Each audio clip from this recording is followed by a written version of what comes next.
Assalamu alaikum. Cephalosporins and its derivatives. In my previous video, I told you about cephalosporins in detail. इसका structure, उसके components को मैं already discuss कर चुकी हूँ। अब ये cephalosporins का मेन स्ट्रक्चर है। अगर हम cephalosporins के डेरिवेटिव्स क्रिएट करना चाहते हैं तो हमने सिर्फ और सिर्फ cephalosporins के बेसिक स्ट्रक्चर में चेंज लाना है और वो R1 और R2 में है। पहले मैं आपको ये बता देती हूँ कि cephalosporins के डेरिवेटिव्स में कौन कौन सी क्लासेस आती हैं, कौन कौन सी ड्रग्स आती हैं। सेफेलोथिन,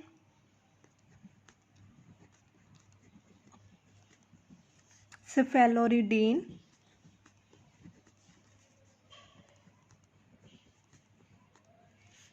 सेफालेक्सिन,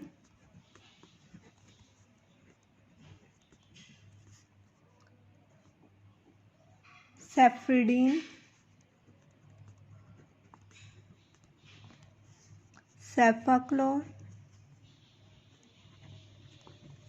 सेफाट्रोक्सिल।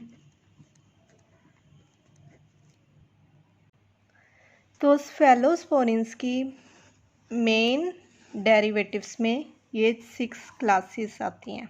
सेफेलोथिन, सेफेलोरिडीन, सेफालेक्सिन, सेफ्रिडीन, सेफाक्लोर एंड सेफाट्रोक्सिल। अब इनको हमने क्रिएट कैसे किया? हमने सिर्फ और सिर्फ cephalosporins के बेसिक स्ट्रक्चर R1 और R2 में चेंजेस क्रिएट किए हैं, जिसकी वजह से ये डेरिवेटिव्स क्रिएट हुए हैं। अब वो कैसे करना है मैं आपको आगे बताती हूँ। सेफेलोथिन का ये स्ट्रक्चर है।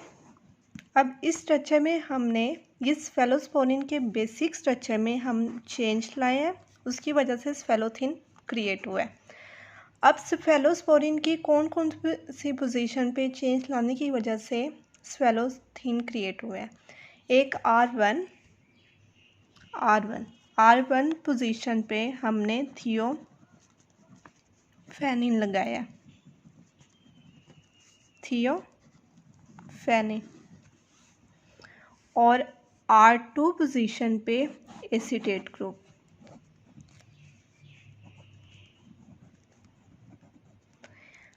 R1 पोजीशन पे थियोफेनिन और R2 पोजीशन पे एसीटेट ग्रुप लगाने की वजह से सेफेलोस्पोरिन्स का बेसिक स्ट्रक्चर की हेल्प से हमने सेफेलोथिन क्रिएट किया। Next one is cephaloridine. अब सेफेलोथिन के स्ट्रक्चर में थोड़ा सा सिर्फ चेंज लाने की वजह से सेफेलोरिडीन क्रिएट हुआ है। अब वो कैसे हुआ है? थियोफेनिन वैसे का वैसे ही रहेगा, बाकी स्ट्रक्चर सारा का सारा सेम रहेगा, सिर्फ और सिर्फ R2 पोजीशन पे एसीटेट की बजाय पायरिडीन अटैच हो जाएगा। ये पायरिडीन का न्यूक्लियस है। जब हम बेंजीन रिंग में नाइट्रोजन ऐड करते हैं तो वो पायरिडीन बन जाता है। तो सेफेलोथिन और सेफेलोरिडीन के में सिर्फ और सिर्फ एक ही डिफरेंस आ रहा है कि R2 पोजीशन पे एसीटेट की बजाय पायरिडीन ग्रुप आके अटैच हो गया है। सेफालेक्सिन, सेफेलोस्पोरिन की जब मेन स्ट्रक्चर R1 पोजीशन पे हम अमाइनो बेंजाइल ग्रुप अटैच कर देंगे और R2 पोजीशन पे मिथाइल ग्रुप अटैच करने से सेफालेक्सिन बनता है। अब अमाइनो बेंजाइल कैसे बनता है? जब बेंजीन रिंग के साथ CH ग्रुप अटैच होगा तो वो बेंजाइल होगा और बेंजाइल के साथ NH2 ग्रुप अटैच करने से अमाइनो बेंजाइल बन जाएगा। इस तरह R1 पोजीशन पे अमाइनो बेंजाइल और R2 पोजीशन पे मिथाइल ग्रुप अटैच होने की वजह से सेफालेक्सिन बनता है।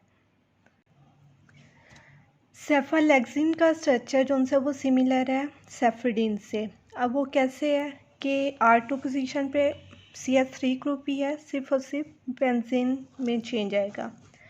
बेंजीन रिंग में जब टू और 5 पोजीशन पे हाइड्रोजन ऐड कर देंगे, मतलब हाइड्रोजिनेशन हो जाएगी, तो सेफालेक्सिन सेफ्रिडीन में कन्वर्ट हो जाएगा। बस यही यहाँ पे इस पोजीशन पे चेंज होना है बेंजीन रिंग में, बाकी स्ट्रक्चर जो सा सेफालेक्सिन और सेफ्रिडीन का सेम है। सेफाक्लोर, सेफाक्लोर का सारा स्ट्रक्चर जो सा वो सिमिलर है सेफालेक्सिन से, सिर्फ और सिर्फ R2 पोजीशन पे जब हम मिथाइल ग्रुप की जगह क्लोरीन ग्रुप अटैच कर देते हैं तो वो सेफालेक्सिन से सेफाक्लोर में कन्वर्ट हो जाता है। सेफाट्रोक्सिल, नाम से ही शो हो रहा है कि इसमें हाइड्रोक्सिल ग्रुप अटैच है। तो सेफाट्रोक्सिल, सेफाक्लोर और सेफ्रिडीन, इसका स्ट्रक्चर डिराइव करने के लिए आपको सिर्फ और सिर्फ सेफालेक्सिन का माइंड में रखना है। मतलब अगर सेफालेक्सिन की में बेंजीन रिंग पे हम लोग हाइड्रोजिनेशन कर देते हैं 2 और 5 पोजीशन पे तो वो सेफ्रिडीन बन जाता है, और सेफाक्लोर में हमने पोजीशन 2 पे क्लोरीन अटैच कर देना है। सेफालेक्सिन की जो सी वो 2 पोजीशन में क्लोरीन ऐड करने से सेफाक्लोर बन जाता है। और सेफाट्रोक्सिल कैसे बनता है कि हमने बेंजीन रिंग के साथ जब हाइड्रोक्सिल ग्रुप अटैच कर दिया, बाकी स्ट्रक्चर जो सा वो सेफालेक्सिन वाला ही है, तो उससे सेफाट्रोक्सिल बन जाता है।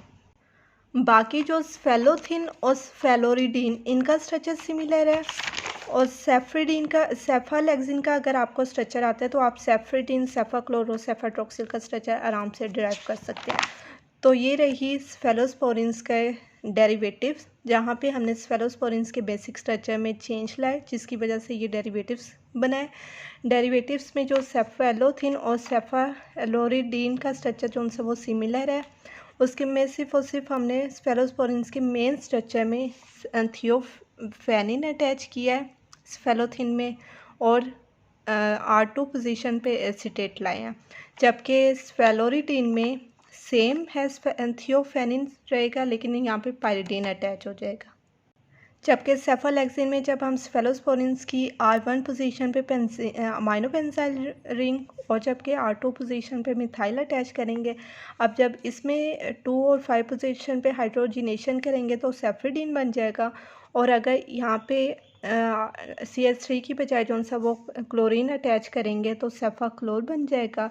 और सेफाट्रोक्सिल में सिर्फ और सिर्फ यहाँ पे बेंजीन रिंग के साथ हमने हाइड्रोक्सिल ग्रुप अटैच कर दिया जिसकी वजह से सेफाट्रोक्सिल बन गया।